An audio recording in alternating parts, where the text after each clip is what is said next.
ராகி மாவுல நான் வந்து கார கொழுக்கட்டை பண்ண போறேன். அதுக்கு நான் 2 கப் அளவுக்கு ராகி மாவு எடுத்திருக்கேன். இதை எடுத்து நம்ம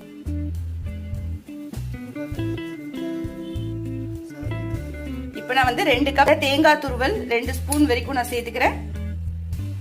இப்ப இதை வந்து நல்லா மிக்ஸ் பண்ணி விட்டுடுவோம். உப்பு எல்லா பக்கமும் இருக்கிற மாதிரி. அதை நல்லா சூடா இருக்கும் போது நம்ம விட்டோம்னா தான் நமக்கு ராகி கொழுக்கட்டை வந்து நல்லா சாஃப்டா இருக்கும். அதனால நல்லா கொதிக்கிற வெந்நீர் நம்ம கை வைக்க முடியாதுங்கனால அதை வச்சு நான் வந்து நல்லா மிக்ஸ் பண்ணி விட்டுடுறேன். கொஞ்சமா வெந்நீர் சேர்த்துக்கிறேன். சூடா இருக்கிறதுனால நான் கையால மிக்ஸ் பண்ணாம ஸ்பூன் வச்சு நல்லா இந்த மாதிரி ஒரு 2 ஸ்பூன் வரைக்கும் நான் வந்து எண்ணெய் சேர்த்துக்கிறேன். சேர்த்துட்டு அதையும் நல்லா நம்ம வந்து இப்ப வந்து பாத்தீங்கன்னா நல்லா உருட்டி வச்சாச்சு, நல்லா பிசைஞ்சு வச்சாச்சு. இதை நான் வந்து சின்ன சின்ன உருண்டையா நமக்கு எந்த அளவுக்கு வேணுமோ அந்த அளவுக்கு நம்ம வந்து உருட்டி இந்த அளவுக்கு நல்லா சாஃப்டா இந்த மாதிரி அதுக்காக நான் இந்த அளவுக்கு பிசைஞ்சிருக்கேன். இப்ப நான் வந்து பாத்தீங்கன்னா இட்லி தட்டுல